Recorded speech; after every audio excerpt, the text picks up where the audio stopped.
सगुन जोहार सानाम को तेहना वीडियो रे तेहना वीडियो रे दोबन गालमारा बोंगा बुरु इदी कते सानाम कोठेन आसायालिन नो वीडियो बन कुसिया खान कमेंट आबन चिबांग ओना जहाना बड़ी मेन बेस जहाना गे हुयुआ kan no video re judi unkan jahana khamiya bon nyela enkan jarur ge comment माध्यम ते पन बड़ाय चलिnya ar तेन दो खास तौर पर लुगु बुरु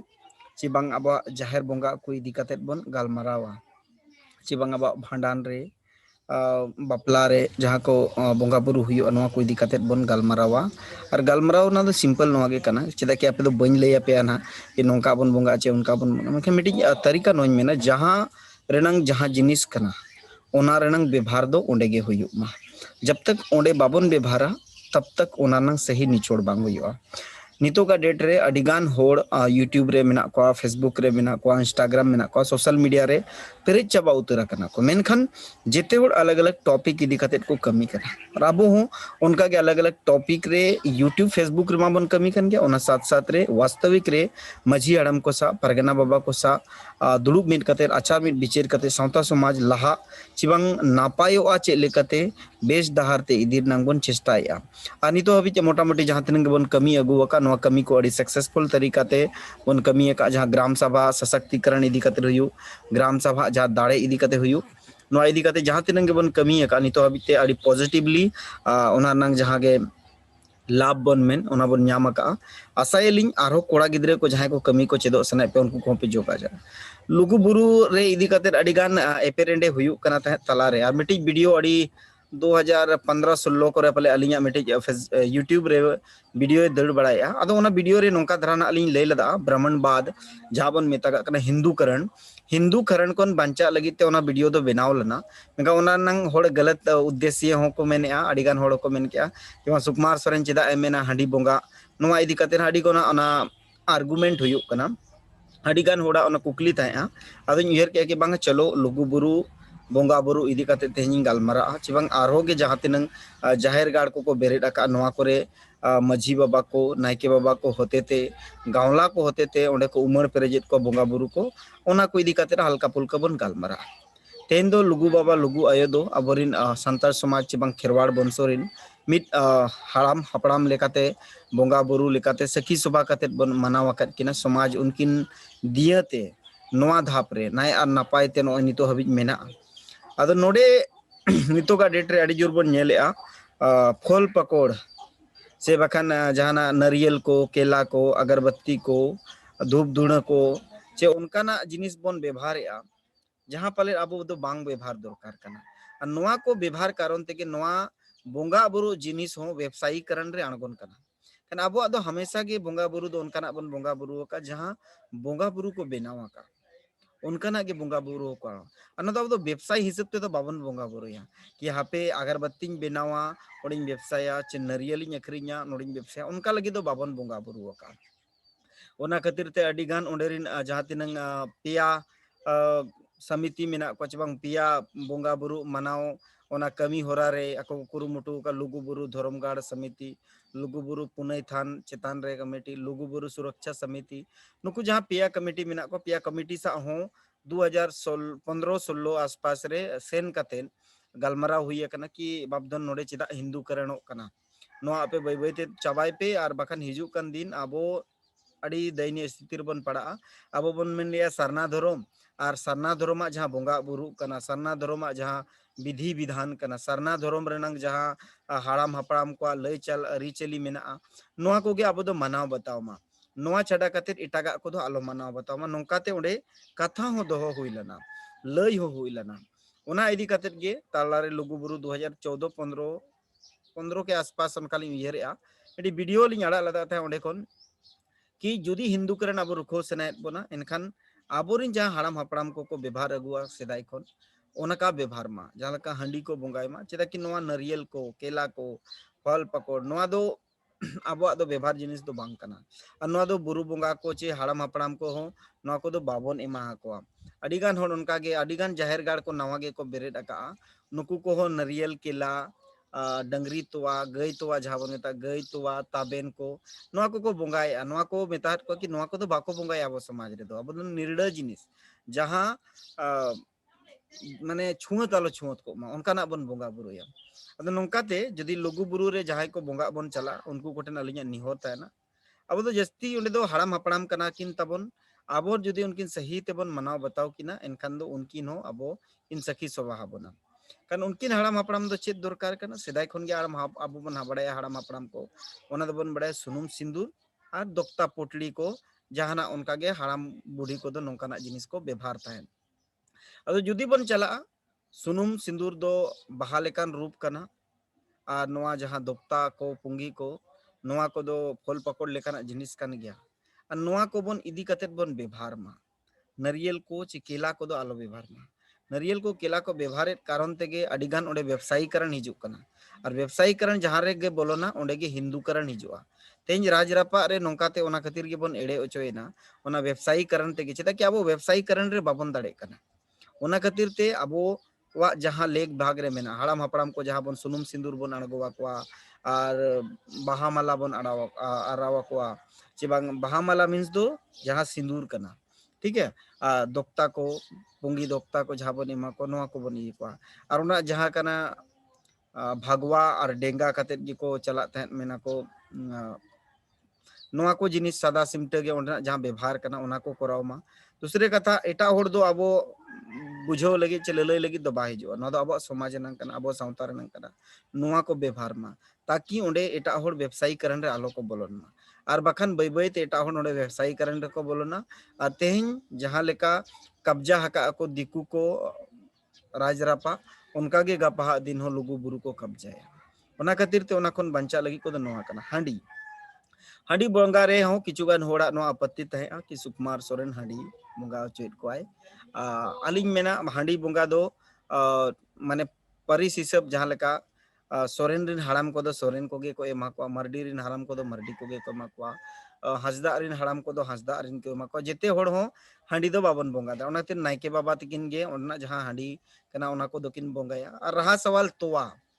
जहां गई तोवा तोवा दो अबो का बन मेतागा अबोआ हिसाब ते संताड़ हिसाब ते तोवा दो बन मेतागा आदवा चावले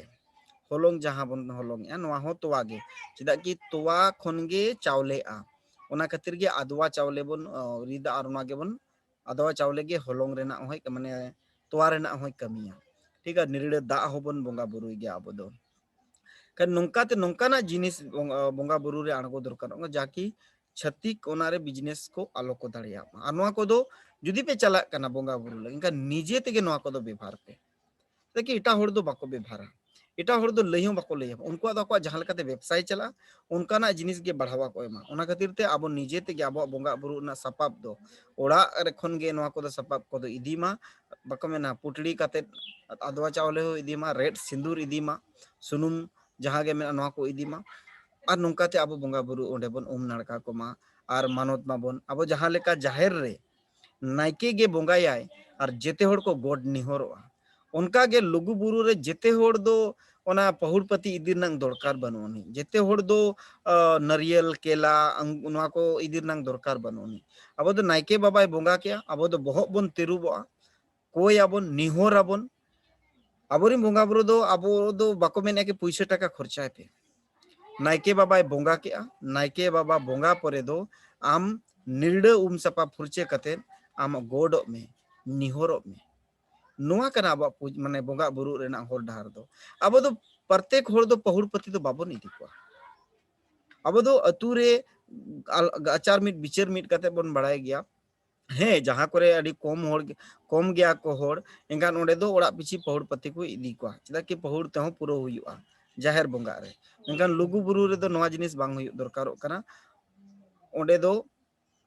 अब जेते को नीना उयहर कते चला दरकारो कन के बांग नायके बाबाय बोंगा के आले दो गोडो ले चला आले दो ओंडे ले निहोरो ले चला ओंडे निहोर कते गोड कते ले नाय बड़ नपाय बाले पोपोंगड़ा जोंग माले रस्के रेगले ताहेन मा हसी खुशी रे ताहेन ला सावता समाज आलो उडले डुबले मा ओंडे बन निहोरो बन चला ओंडे बन गोडो मा ओंडे बन ताहेन मा ना लाइन रे होड़ ताहे खन दो बेसा ओंडे आबो आचार मिट विचार मिट हुयु मा मिट सिन मिट निदे ओंडे गालमाराव हुयु मा ओंडे लाइन कते बन तिंगु कना ओना फल पकड़ लगित kan fal pakol lagi do na fal pakol idi kate bang abo do naike baba judi bonga ke ay इनखान जितना ते उमर पेरेज केट केनाय और उमर पेरेज परे दो अब दो गोडो मा निहोरो मा नोआ जिनिस ओंडे जुदी कोरावेना नोआ जिनिस न ठीक है अडी होड़ बाको कुसिया सुकुमार सोरेना माने नोआ दो व्यक्तिगत उयहर कना कि ओंडे लेकिन ओंडे जहां लाइनो रे अब समय बन वेस्ट का कना गोटा सीन होड़ ओंडे गोटा नीदा होड़ ओंडे लाइन रे को तिंगु को कना ओना खन बेसा नड़का फुरचे कते गोडो माबन ओंडे बन दुड़ुब मा ओंडे बन गालमराव मिद मा ओंडे बन आचार मिद बिचार मिद मा नोआ ते आबोरिन बोंगा बुरु को कुसी ओंडे जेते होड़ नारियल इदी कते ढप ढप पोसा ओना जहां तिना बोंगा बुरु थान को मेना नोआ मिद दिन ओना नारियल कोते गे जेते ओजरा चाबा ना नारियल कोते केला कोते गे ओजरा जुठते ओना को प्रेज चाबाया ओना को kan abo do ona khatir ge da bon bongaye che bakan sim ja ado onde ma mayang joro bai ganoa haram apram ko kana ko jivit bonga kana kin kan haram apram ko kana ko tabon kan mayang joro bai gano kan do onde do da ko na khatir ko dhula kan jaha jinis jaha re ganoa onde jinis ona do bevhar ma nuwa babon bevhare abo dhorom renang jinis babon bevhare men do bon men ya dhorom nyutum te bon jumi do kana nyapam kana bon lugu buru do dhorom nyutum te ko jumi do nyapam ako menkan dhorom renang do babon kami अधर्म type को कमी kan नारियल केला फल पकड़ no को तो इदी के बांग दरकार बाबदन आम सुनुम सिंदूर इदी में और आधवा चावले को मिदी दारे खान आरो नापायवा नो को इदी कते चला में आ बोंगाय में जीवन उनका ना इदी में जहां आलो छुअतो होड़ को आलो को जा जोटे दा आम दो जहां गे ओंडे अखरिኝ आ ओंडे खन गे हताव ए जहां गे जोटे दा कना ओना छुंता गे आम हाड़ाम हपड़ाम एमा कना आ तेहन आमा ओड़ा रे जहाना गे बोंगा बुरु हुयु कने खान आम दो निर्बार कते हंडीम दोहया निर्बार कते हंडीम दोहया ओना हंडी जब तक आवरी बोंगा बुर जोटे गे बाम जोटे दा आरम पुरचे कना आरो तबे नंगेम बोंगाय ए जहाना पारा पुनई रेगे एंगन तेहन उनकिन हाड़ाम हपड़ाम दो चे आवरिन पुरुधुल जहां लुगु बाबा बन मेताकिन कना नुकिन देन kan जहां गे जा जोटे दा छुंता बन एमा हकिना kan noa ko uyhar renang dorkar kana dise renang dorkar उनका के किछु होड़ को दिसम जाहिर गार को बेरेट अका अदो उनको को किछु गन बोंगा बुरु अलिंग ना व्यक्तिगत रूप ते ओना बोंगा बुरु को बलिंग कुसी का तो उनको सा गालमरा हुई कना कि गोंके कि जाहिर रे दो आरा पुन और हेड़ा हेड़ा गी दो जाहिर आयो बन एमाया ओना को आपो जेते होड़ के पे बाडाया नोआ बोंगा बुरु को सीक्वेंसली जहां सिदाई खन कोरा अगु कना हड़ाम अपड़ाम को जहां लका को अगु का नोंका के कोरा अगुइमा आलो अरु फिराव नो अरु फिराव कते दो अडिगान डेवलपमेंट चे अडिगान तो बांगा विनाश सेट बन चला नोदर जहां हड़ाम अपराम को एम अकात को पहुड़पति को नुकु को एम को पे शहर बाजार रे हुयु या अतु दिसम रे हुयु जहां लेका बोंगा बुरु रेनांग धाप कना ओना धाप ते के चला दरकारो कना ओना धाप को एटा सेट आलो पे चला आता नौका जुदी आबो बन कमिया धोरोम रेनांग बन कमिया धोरोम ते बन जुमिदोआ इनखान दो पाले सावता समाज लहा आ कि बंग बंचा और एटा होड़ हो अब समाज सावता रे बाको सड़ो बोलना आबो लेकान को आबुआ मानद जहां को दोहया मानाव बताओ जहां को दोहया उनकान को गे को ताहेना उनकान को गे को बोलोना उनकान को गे आबो साव साव को ताहेना और साव साव ते को ताराम ते냐 दो नोआ गे आपे को तला रे अलिया दोह ताहेया कि जहां गे बन बोंगा बुरु कन चाहे गोड़ा बन बोंगा कन टंडी बन बोंगा कन जहां तिनंगे जाहिर बोंगा मेना और जहां तिनंगे सेंद्रा बोंगा को मेना चे बाकन बुरु बोंगा को जहां गे मेना नोआ बोंगा बुरु को जहां पहुड़पति को कना को जहां लेका बोंगा बुरुआ उनका गी बोंगा बुरु मा होड़ नेलते होड़ा छीतु से चे होड़ा चेट को मेना आले दो नंका ले बोंगा कना काडा ले बोंगाए को डंगरी ले बोंगाए को आले दो उनको को मेने आपे दो नंकान गया पे हनकान गया पे आदिवासी दो को नंकान गया संताल दो को नंकान गया नोआ मेनते दो आलो पे बदला पे बोंगा बुरु होड़ दो मेन गया धरती रे उनकान उनकान होड़ मेना को आमा दो बेसा होय रोड़ गया बड़ीजा मा सुटुज सुटुज आते रोड़ा का नुकुआ मेनते दो आलम चला जुदी आम जानताड़े बोंगा कना जुदी आम काडा गे बोंगा रना मेनखान दो काडा गे बोंगा एम बाप दो ओने डंगरी चे मेरोंग चे भिड़ी दो आलम बोंगाए kan जहां रे जहां जिनिस पहुड़पति लगा ओना जिनिस ओंडे गे बोंगा बुरुई में ओना जुदी ओंडे गेम बोंगा बुरुई एनखा ओनाते ओंडे रिन जहां बोंगा बुरु को मेना को उनको मानवता को उनको सखी सभा को उनको नापाय ढार ते को इदी मिया उनको दिस और हुदिस को एमामा चालमा को ओनाते अडिगान जिनिस बंचाव मेना लुगु बुरु बंचाव रेना नोआ मिटि होर कना नोआ जुदी ओंडे रिन कमिटी को नोआ वीडियो माध्यम ते जहां को जुदी बन नेलेआ शहर सेटरा को आबन चे शेयर सेटरा को आबन जुदी को नेल लेखान मेनखान अडिगान उनको बुद्धि दिशा हनोड़ कना को ज्ञान से हनोड़ कना को उनार दो कोई डाउट बन नुआ सेरमा को 2000 खन को कराव अगुइया मेनखान 2000 मांग रे ओका लेका बोंगा बुरु हुयुत तहन ओना को हो दिशा हुदिस मा और नितो ओका लेका बोंगा बुरु हुयुत कना 2000 रे दो 1000 गान होड़ को जारवा लेना और नितो 2021 रे दो 21 लाख गान होड़ को जारवा कना कन अडिगान ओरक फरक मेना आरहो होड़ को जारवा आरहो दिसोम रिन होड़ को हिजुआ मेनखान नोआ दो उनकान जगह कना जहाँ निरोड़ दो दरकार जहाँ नपाय दो दरकार नोआ दो कोई को निरोड़ को नपाय को दो नोको दो आबो को गे इटा होड़ दो बाहि जो नोआ दो आबोआ जगह कना आबोआ बोंगा बुरु थान कना आबो गे नोआ दो बांचाव कते दो हुयुआ इटा होड़ दो बाको बांचावा तो ओना खातिर सनाम को आलिया निहोर मेना लुगु बुरु रे कमी लगित कोड़ा को नितो खन गे आपे को जहाँ इंटरेस्ट मेना जोगाजोग पे लुगु बुरु रे कम से कम एहब 9 दिन खन गे ओंडे दो कमी को मेना ओंडेना कमी करे अब देश रिन दिसोम रिन होड़ गोड़ो गोपड़ो हुयुत दरकार कना आ लुगु बुरु गे उनकाना जगह कना जहाँ रे संताड़ा व्यवस्था रेनंग पुनर्स्थापन हुई लना इबांग नितो हो संताड़ समाज व्यवस्था जहाँ मेना नोआ ओंडे खन जीवित बन दो दड़ेया देश रिन दिसोम रिन संताड़ को मिठेन चे जेंगेत रिन संताड़ को लुगु बुरु खन गे तोल कते नितो बन तहे दड़ेया अना लुगु बुरु धर्मगाड़ रे दो दरबार चटनी रे दो मजी को परगना को देश रिन दिसोम रिन चे जेंगेत जगत रिन ओका लेकाते बन जारवा कोआ नोआ को हो अपनार हुदिस दिसो ले दोहेत गया ओना साउते आपे को हो पाले पिनो पे हुदिस दिसे गया कि लुगु बुरु रे गे आबो दो बन दुड़ुब न्यापामो दरकारोक कना लुगु बुरु हुइना मारांग बुरु हुइना मदार बुरु हुइना अजोदिया बुरु हुइना अडिगान बुरु को मेना मेनखान लुगु बुरु दो धर्म nyutum तेम आमेन दुड़ुब न्यापाम दाड़ेया और जहाँ के आबो तला रे भेद मेना धर्म रेना नोडे खन ओना दबन सहा दाड़ेया नोडे खन ओना दबन अरु फिराव रुवर दाड़ेया जहाँ को गानोगा बांग गानोगा मिठेन कते एनका लुगु बुरु ना जहाँ हिंदू करण रेनांग होड़ को मेने कि हिंदू करण हुयुक कना एनका नोआ को आलो हुयुक मा कारण तेगे तेहेन नोआ दिस और हुदिस चालोगो कना और कि बांग हिजुक कन दिन नोडे गे आबोरिन पूरा देश रिन दिसोम रिन मजी को परगना को बन अगु कोआ और सावता लगी लहा और बांचा और नपायो लगी नोडे खन गे दिस हुदिस बन कोई कोआ दिसे बन कोई कोआ नोआ कुरुमुटु कमी रेगे आबो बन छुटो वकना और तेहेन बांग गापा पाले नोआ कमी सक्सेस हो गया और देश रिन दिसोम रिन मजी को लुगु बुरु ते मिद दिन बन अगु को गया और नोडे सेदाय जहाँ लेका माने मिद दिन से बर्तीन दो बांगा सेरमा सेरमा बुर जहाँ नोडे आचार मिद बिचेर मिद हुई लना एया शर्मा चे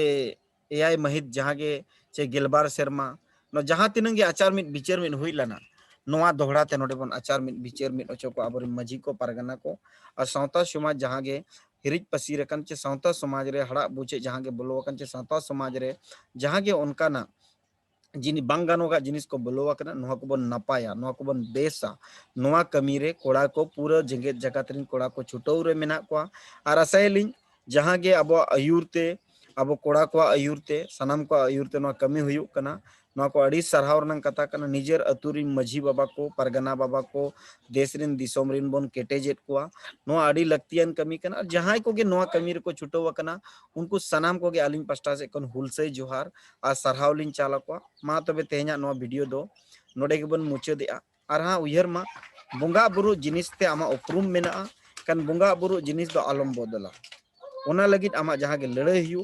संघर्ष हुयु ओना संघर्ष में लड़ाई में भारत स्वतंत्र दिसोम कना स्वतंत्र भारत रे जेते अधिकार मेना ओना अधिकार ओका लेकाते हाता हुई जुदी ओना को बापे दिसेया एनखान आबो को मेना बन गया ओना दिसे बन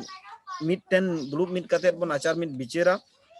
और अब जहाँ के बोंगा बुरु रे जुदी अड़चन हिजुआ एनखान ना अड़चन दो सरकार सा बन गालमारावा और सरकार सा गालमाराव कते जहाँ के अब बोंगा बुरु ना विधि विधान रे जुदी हस्तक्षेप या जहाँ कान गे आयरी और बैरी जहाँ कान के ना नुकु को दो बन ओना बन साला बछावा और ओंडे बन गालमाराव मिट और सरकार बन लैया कि भाई आले दो नौकाना जिनिस कना नोआ आले परंपरा कना नोआ आले रूढ़ी व्यवस्था कना नोआ आले संस्कृति नोआ तेगे आले सभ्यता बचाव कते हेज कना यदि नोआ बाले मनाव बतावा एनखान पाले चोंग आले बाले तहन चे पाले चोंग आले